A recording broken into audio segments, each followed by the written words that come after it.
네, 오늘은 7월 2일입니다. 목요일입니다. 새벽 예배에 나오신 우리 성도님들 환영합니다. 말씀 나누기 전에 공동기도 제목 기도하시겠습니다. 배옥준 집사의 병상에 함께 하셔서 통증이 없게 하시고 하나님의 위로와 힘을 부어주십시오. 고나다 집사가 다시 걸을 수 있게 회복시켜 주십시오. 김시희 집사의 건강을 회복시켜 주시고 데이비박 형제의 건강이 회복되게 해 주십시오. 나의 모든 가족이 예수님 믿고 구원받게 해 주십시오. 예수님의 이름으로 기도합니다. 아멘. 오늘 본문의 말씀은 시편 107편 23절에서 43절까지 말씀입니다. 하나님의 전능하심 때문에 찬양합니다. 어제 말씀에 이어서 오늘은 내가 경험한 하나님의 전능하심, 하나님께서 나에게 베풀어 주신 그 기적을 보고 하나님께 영광과 존귀를 올려드린다는 것입니다. 23절에 보시면 이렇게 되어 있습니다. 배를 바다에 띄우는 사람들은 하나님이 행하신 일을 보고 하나님의 기적을 보고 그리고 하나님의 영광을 본다. 그렇게 말을 합니다.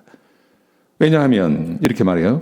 하나님께서 명령하시면 광풍이 일어나고 물결이 솟구쳤다가 내려가고 영혼을 녹이고 혼돈 가운데 빠지게 합니다. 아무리 일기예보를 보고 또 바다에서 오래도록 생활을 했다고 해서 자기가 예상한 대로 날씨가 가는 것은 아니라는 거죠. 하나님께서 명령하시면 아무리 날씨가 좋았다 하더라도 곧 폭풍이 일어나서 사람을 죽게 만드는 것. 그러니까 바다에 나가본 사람들은 하나님의 전능하심을 본다. 그렇게 말을 하는 겁니다. 자, 그러면서 말입니다. 31절에 이렇게 말합니다. 하나님의 그 전능하심을 이야기하면서 31절에 하나님의 인자하심과 인간에게 행하신 기적으로 인하여 하나님을 찬송하라. 하나님의 전능하심, 하나님의 살아계심을 두고 하나님께 찬송하라. 왜냐하면 모든 것이 하나님의 손에 달려있기 때문에. 자, 보십시오. 32절에 보시면 이렇게 되어 있습니다. 백성의 모임에서 하나님을 높이고 장로들의 자리에서 그를 찬송하라. 왜냐하면, 자, 보십시오. 하나님은 강을 광야가 되게 하시고 강이 막 흘러내려가지 않습니까? 그 물이 넘치는 강을 순식간에 광야가 되게 하시기도 하시고 샘이 막 물이 막 솟아나는 그 샘을 하나님이 마른 땅이 되게도 하신다. 34절에 보시면 왜 그렇게 하시는지를 설명하세요. 주민의 악을 인하여 옥토가 염전이 되게 하신다. 하나님께서 강을 광야가 되게 하시고 샘을 마른 땅이 되게 하시는 것, 하나님이 화가 나셔서 그냥 그렇게 하시는 게 아니라 그곳에 살고 있는 사람들, 그 주민들의 악을 보시고 하나님께서 그렇게 하신다는 거예요.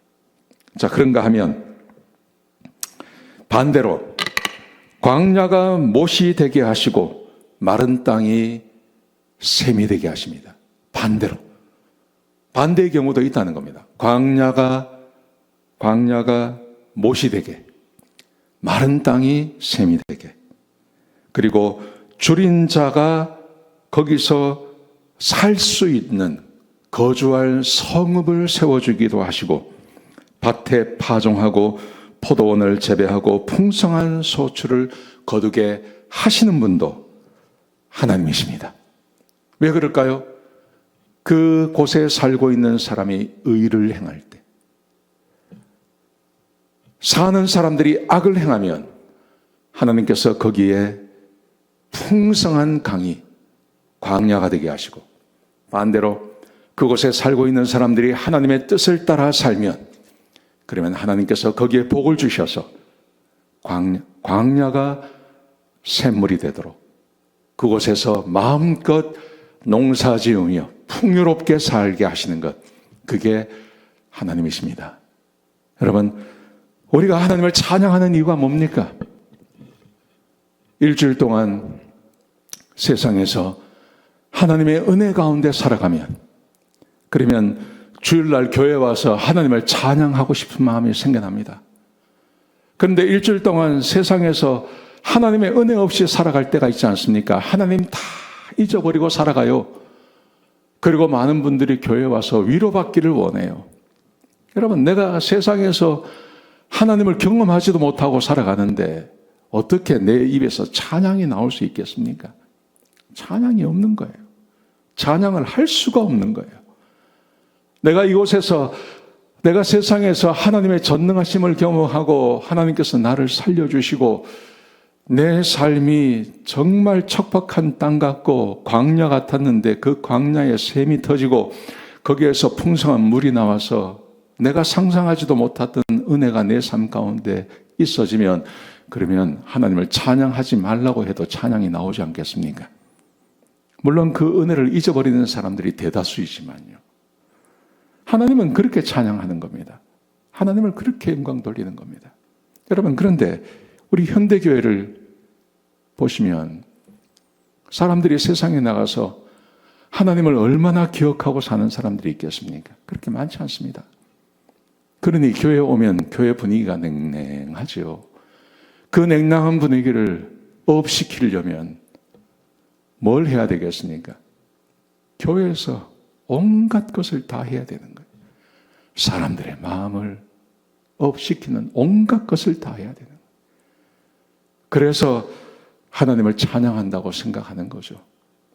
거기에 기분이 좋아지면 하나님을 찬양한다고 생각하는 겁니다. 이게 얼마나 슬픈 현실인지 모릅니다. 그것은 하나님을 찬양하는 게 아닙니다. 꼭 기억하시기 바랍니다. 오늘 본문의 말씀이 우리에게 주고 있는 것, 하나님의 인자하심과 인간에게 행하신 기적을 인하여 그를 찬송하라.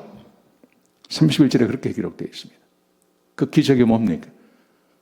내 삶이 광야 같고 내 삶이 물이 하나도 없는 바짝 말라있는 그런 마른 땅이었는데 하나님께서 은혜를 베풀어 주셔서 거기서 샘이 터지고 거기서 물이 나고, 그래서 내가 거기서 살 수 있는 길을 열어주신 것, 그 기적과 그 인자하심을 경험한 사람들이 하나님을 찬양하는 겁니다. 제가 바라기는 우리 교인들이 다 그런 분들이 되었으면 좋겠습니다. 지금 아무리 힘들고 어렵고 삶이 척박하고 그렇다 하더라도 우리가 하나님 만나서 주의 은혜 가운데 살아가면 하나님께서 우리의 삶을 새롭게 하실 것입니다. 하나님을 정말 찬양하는, 내 삶에 하나님의 기적을 경험하고 하나님을 찬양하는 그런 성도들이 다 되시기를 주의 이름으로 축복합니다. 기도하시겠습니다. 아버지 하나님, 귀한 말씀 주셔서 감사합니다.